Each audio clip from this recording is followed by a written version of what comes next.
Thank you very much, Luis, for this so kind presentation. And of course, I wouldn't miss this opportunity to mention that I really appreciate these kind words as a former Ford Foundation's fellow in the year 1989 at the University of Maryland, the fascinating year of the fall of the Berlin Wall. So your words are very precious to me. I would like to turn, of course, to Irina Pritzker, the president of the Idp Foundation, a dear friend to UNESCO and to educational community, to Mr. Noel Latif, the president of the Foreign Policy Association, and to all members that have come here in this remarkable chamber of the United Nations Trusteeship Council. Let me thank all of you. And let me say that there are many think tanks in the world, but I think that nothing is quite like the Foreign Policy Association. Your association has existed for more than 95 years already and has evolved with the times. The current mission statement states that the association seeks to, and I quote, illuminate the hard choices facing the United States in an increasingly interdependent and multipolar world. We know that the choices are hard indeed. And I'm particularly honored to inaugurate the Idp Foundation-Irene Pritzker Distinguished Lecture Series on social and economic development, to fill these lacunas that you, Noel, were talking about. The Idp Foundation is inspired by belief in the power of scholarship and education to conquer global challenges, to drive sustainable growth.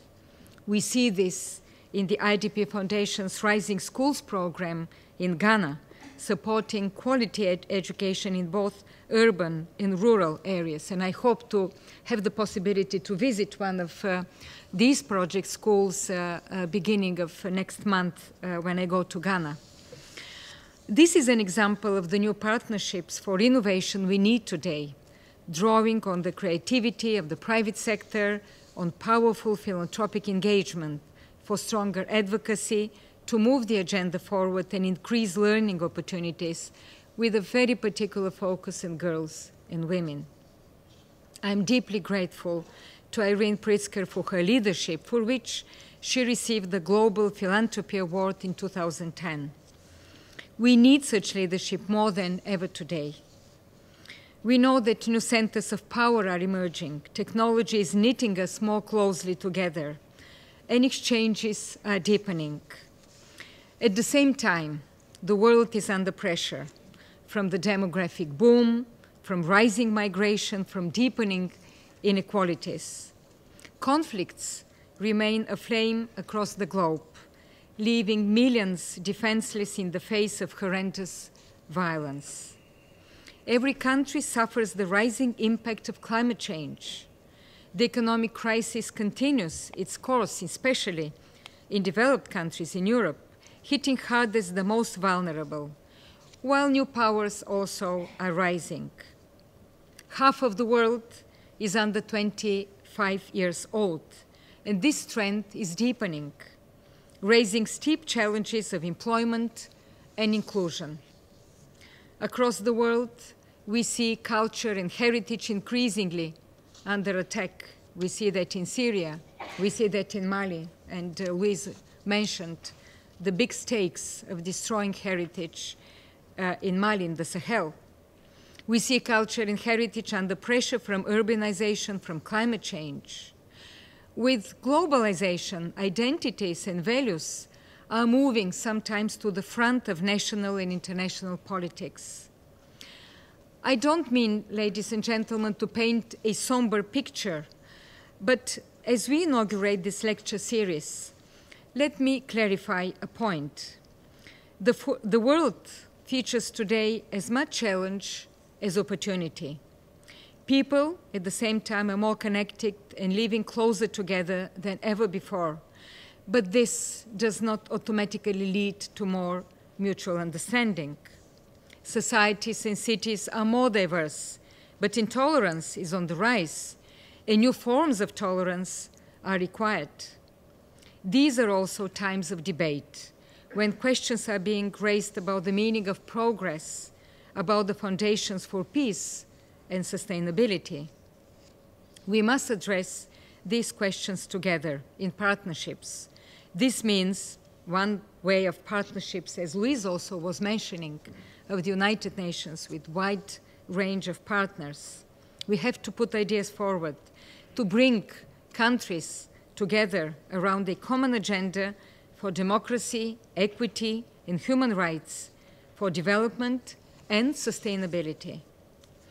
This is especially important as we approach the 2015 deadline for the United Nations Millennium Development Goals, as we shape a new development agenda to follow. We need new thinking about social and economic development. I call this humbly, modestly, a new humanism today, which is an appeal to invest in the dignity of every woman and man. And I do remember last year when Miss Irene Pritzker was so kind enough to organize a wonderful lunch while I was visiting Chicago.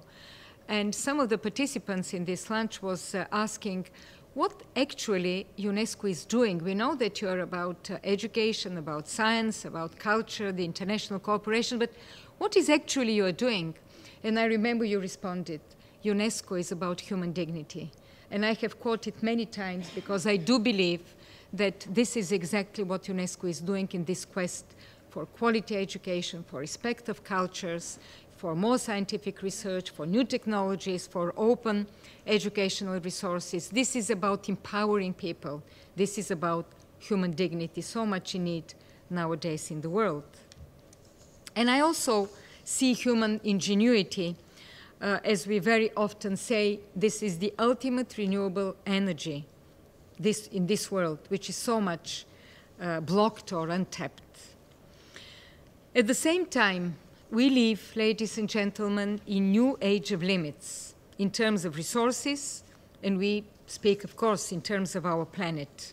This was the outcome of last year's Rio +20 conference in Brazil, when a major document was adopted, the future we want. This means we must make far more of the boundless energy of human ingenuity. We must release the full powers of innovation and creativity to craft new solutions that are inclusive and sustainable. And here, ladies and gentlemen, is where culture and education come and why we consider them to be so important. We must take our message about the power of culture and education for human rights to all societies. Let me start with culture and heritage, and let me start also with a quotation. Last year in Mali, during attacks against Timbuktu's mausoleums and mosques, a news agency interviewed a member of the extremist group Asnardin. There is no world heritage, the man declared in reply to UNESCO's call for its protection. It doesn't exist. He was doing that while destroying some of these mausoleums. And I believe that this captures the challenge we face today. Ansar-Din seeks to erase identities, not just monuments, not just stones and bricks. They want to erase identities that do not fit with their worldview. For UNESCO, culture and heritage transcends boundaries. It is dynamic, and it carries universal meaning. I want to cite other words, the words of the Honorable Russell Train, the creator of the World Wildlife Fund and one of the first heads of the Environmental Protection Agency in the US, who was instrumental at those times in the birth of the World Heritage Convention. We consider him to be the father of the World Heritage Convention, and who sadly passed away this last September 2012. In 2002, Russell Train said, and I quote him, "At this particular time in history, as the fabric of civilized human society seems increasingly under attack by forces They deny the very existence of a shared heritage, forces that strike at the very heart of our sense of community. I'm convinced that World Heritage holds out a contrary and positive vision of human society and our human future. He said that in the wake of the 9/11. These words capture the spirit of World Heritage, an idea that was born in this country, in the United States. Our starting point here is clear. Every culture is different, but humanity is a single community, sharing heritage and aspirations, united by values. On this foundation, through our normative work, through action across the world, UNESCO promotes culture as a dynamic force that renews societies, that widens opportunities for all. As I said, every culture is unique, but each is woven into the wider story of humanity.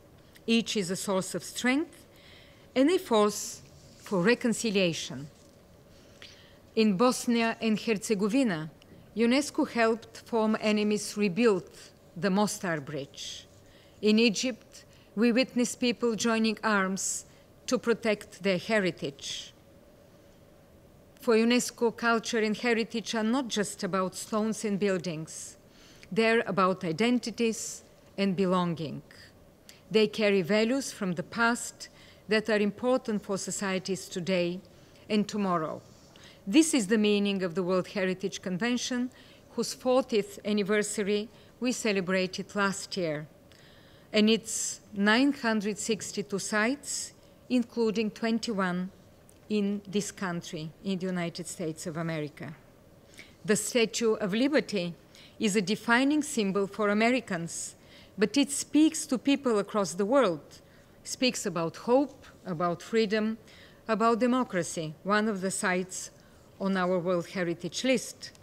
Another one, Independence Hall, which I visited last year, is inscribed because of its meaning for parliamentarians and activists across the world. And the last inscribed, the new World Heritage Site of Papahānaumokuākea in Hawaii, which is a place for cutting-edge marine research of value to scientists everywhere. It is also a place with deep significance for native Hawaiian culture, an embodiment of the Hawaiian concept of kinship between people and nature. We must safeguard this shared heritage because it is what brings us together. It binds us all within a shared destiny on the basis of human rights and human dignity. This is the message of UNESCO's 2001 Universal Declaration of Cultural Diversity, that no one may invoke while protecting cultural diversity. They may not invoke cultural diversity to infringe upon human rights, nor limit their scope. I think this is extremely important message and linkage between cultural diversity and human rights.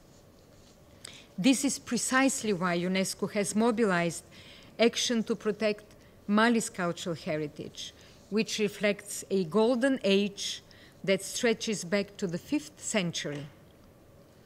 This is precisely why UNESCO and Italy have just launched a 2 million project to restore Afghanistan's cultural heritage, including the site of Bamiyan, the Herat citadel, the ancient city of Bak, and the garden of Babur in Kabul.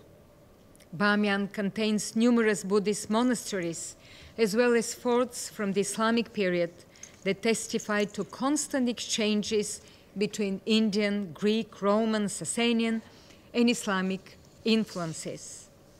This heritage sends a powerful message about the importance of dialogue and tolerance today against extremism and fundamentalism. Cultural heritage, ladies and gentlemen, provides a platform for dialogue and for mutual understanding. This is, as I said, our response to extremists. Warlords know this, and they target culture increasingly so nowadays because it undermines their authority and ability to write a new narrative, one of hatred and of intolerance. We must challenge this every step of the way. This is why the United Nations Security Council Resolution 2100, adopted in April this year, launching a new United Nations stabilization mission in Mali, is so important because its mandate includes protecting cultural and historical sites from attack. I think this is a historic step forward here in the United Nations. As I stated already, we will rebuild and restore the heritage of Mali, just as we rebuilt the Mostar Bridge, just as we moved the Nubian monuments in Egypt at those years that were threatened to be immersed under a dam, because once again, this is our answer to fundamentalists and extremists. And the United States is deeply engaged with this work. Just 2 years ago, we published a global geological survey of sites in danger, which is in our list in danger, with the assistance of the American Geological Society. At the same time, let me mention another side of culture and heritage. This is that culture is a force for sustainable development. This message rang out at the International Congress on Culture for Sustainable Development, held last month jointly by Unesco and the government of China in the Hangzhou city in China. We know that governments nowadays everywhere are rethinking strategies for growth and seeking new sources of dynamism and of social inclusion. Across the world, we see the power of culture that is increasingly recognized as a force for creativity and innovation. And also, in many parts, it means jobs. Culture and creative industries are some of the most rapidly growing sectors in the world, representing an estimated global value of $1.3 trillion US. Here also our position is quite clear. Culture is a driver of development led by the growth of the cultural sector, creative industries, tourism. But it is also an enabler of sustainable growth, a force for social inclusion and cohesion in multicultural societies. It is the context in which development can move forward through local ownership. Culture was not considered as an important factor in the United Nations Millennium Development Goals at the time. As we shape a new global agenda to follow 2015, we must make the most of culture's transformative power as an enabler for sustainability. We know that no development can be sustainable without taking it into consideration. Let me just give a couple of examples. The San Antonio local government here in the United States recently commissioned an impact study on the possible inscription of the San Antonio missions on the World Heritage List. The findings speak for themselves. They foresee more than $100 million in overall economic impact. $100 million, ladies and gentlemen. It means more than 1,000 new jobs to be created and more than 2 million in new hotel tax revenue as an initial, I would say, impact. We know also that culture is about identity and belonging, but we want to emphasize that it is also about jobs creation. And these are sustainable jobs, I would say good jobs, jobs that stay in the community. You cannot export jobs linked to the cultural heritage or to the creative industries. Let me turn now, ladies and gentlemen, to education. We know that quality education is another motor for peace and sustainability, which governments everywhere are putting at the top of political agendas. We know that education is a human right, essential to individual dignity. but we want to emphasize also that education brings sustainability to all development efforts. And this is our starting point. To be meaningful, to be sustainable, development must be equitable, inclusive, and balanced. Education is the way to integrate this agenda and make it work. Another example that I want to bring here. We know that 171 million people could be lifted out of poverty if students in low-income countries left school with basic reading skills, an equivalent to a 12% cut in world poverty. On a planet under pressure, education is the best way to shape new ways of thinking and acting for global solidarity and sustainability, for protecting the environment in our planet. We considered simply that education is the best investment in the future. I saw this last month in Afghanistan when I visited Kabul, a girls' school, where I met a girl, Asma Saadat.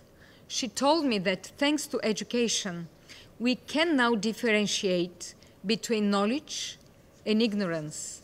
And what was remarkable during my visit, when I was walking through the corridors, I saw there were, on a simple sheet of white sheet of papers, there were just different phrases put on the walls. Apparently, just the girls there were putting their preferred phrases they wanted just to stick on the walls of the school. And just walking there, I noticed one, which was, "The pen is our best sword." And when I went outside the school, and we had a big meeting also of these girls, and I congratulated them for that, and I said, please keep that in mind, that the pen you hold in your hands is your best response to extremists. This is your sword. And this was the biggest applause that I have received of any of my speeches this last, I would say, months. And it was probably the most rewarding time that I had, the most gratified feeling that I had when I saw these girls applauding, citing their own phrase. I didn't invent something. It was not my idea, it was their idea. But I wanted to emphasize and to strengthen and to congratulate them for that. And it was just an incredible, wonderful feeling that one gets when you see such a development. The spirit of Unesco's work in Afghanistan, I visited some of our projects. In fact, we lead the country's largest literacy program, reaching some 600,000 people, where we provide basic educational skills for targeting mainly girls and women. But also, one of last developments was providing basic educational skills to the Afghan police, because I think that figures show almost 60% of the members of the servants in the Afghani police are illiterate, and it's extremely important if we have expectations from them to preserve, to protect the rights of the citizens. It's important that they have also the knowledge and the, I would say, the vision to do this, the responsibility to do this. And now, as Afghanistan enters a delicate transition, I believe education is vital for building strong institutions, for strengthening social resilience. I would say in this context that education can be seen in this country as a security issue already. So all these objectives, ladies and gentlemen, have guided our efforts in the Education for All campaign, the second Millennium Development Goal adopted here in 2005. And moving forward, I entirely agree that if we move forward, this is part of the debate recently about the post-2015 agenda. We need strong partnerships. We need partnerships between governments, between NGOs, private sector. We need everybody to be on board if we want to have an impact and to achieve results. I think it is particularly important when we target women and girls. And I think the example that you gave just, Louise, about early marriages also can be coupled with other efforts that we are doing of ending the practice of genital mutilation. We know that when we were in partnerships, when we also involve local political leaderships, when we work with the NGO sector, we can achieve results. We see that in many countries. I would like to mention here the very strong leadership also of some African leaders.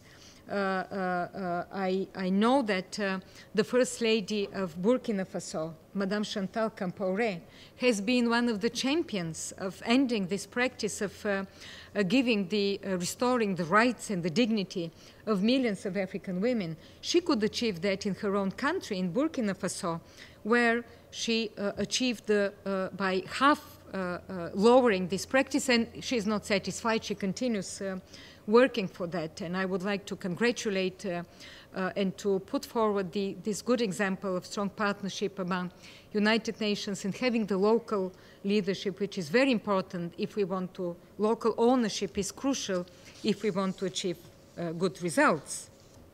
And when we launched the Global Partnership for Girls and Women's Education 2 years ago, in the presence and with the strong support of the then Secretary of State Hillary Clinton, in the presence of Secretary General Ban Ki-moon, who came to Paris, we launched this global partnership for girls and women's education with the idea of involving a very strong, in a strong way, the private sector.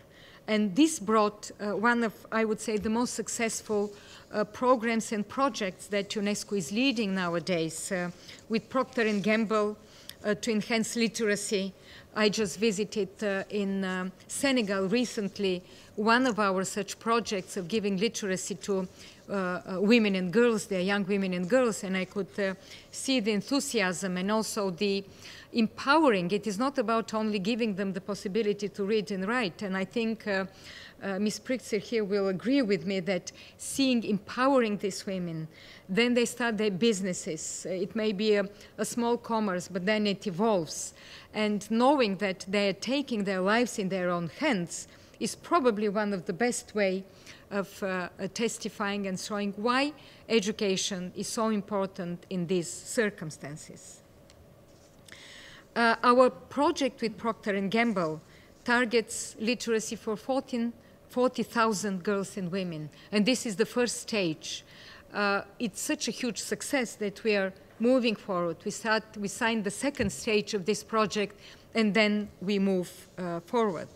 I remember when I visited Pekin, it's near Dakar, is one of the suburbs of Dakar, and I met the beneficiaries of our project. There was a teenage girl, Rohaya, who told me that after she dropped out of school, she joined our project, and now she wants to go back to school. So it's another, I would say, impact of this important work. And another young woman, a vendor, she had a small commerce. She was telling me that now she knows how to calculate. She's increasing her profit.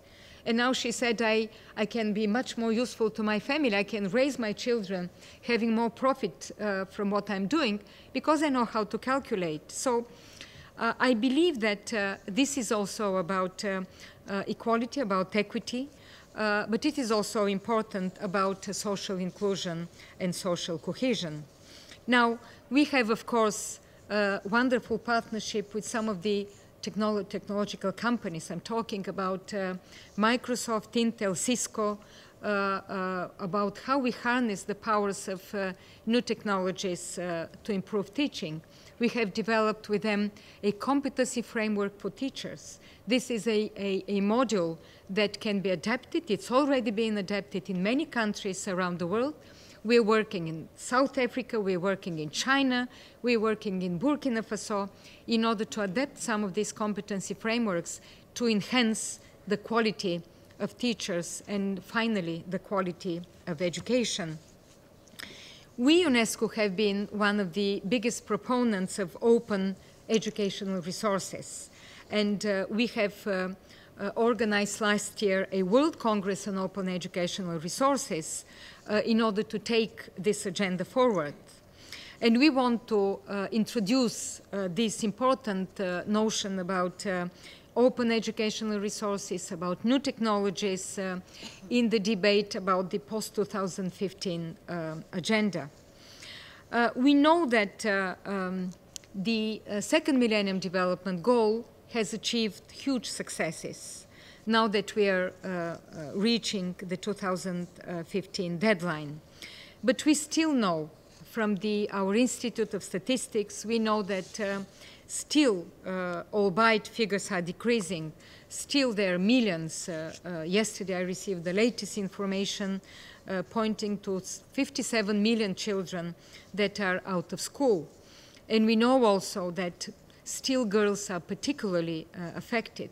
And we want to make a new big push for education. From that point of view, the last initiative of the Secretary General Global Education First initiative, which UNESCO also is coordinating and leading, is extremely important. It's the first time ever a Secretary General of the United Nations has put among his priorities for his term education, and has started with a very strong global advocacy initiative. Our aim, supporting the Secretary General, is to put education on the top of the global political agenda, to ensure that every child gets to school and also gets the right learning, and also to foster a new form of global citizenship, because we do believe that education is not only about technically know to read and write, it's about certain values.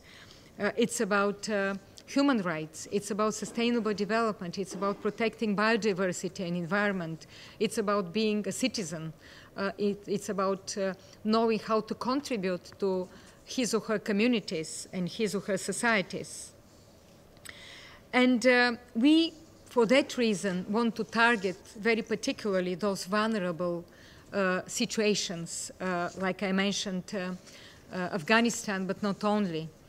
Last December, we had a big advocacy event after the attack on Malala, this very courageous Pakistani girl who was shot by the Taliban, the extremists, because he went to school. She wanted to go to school.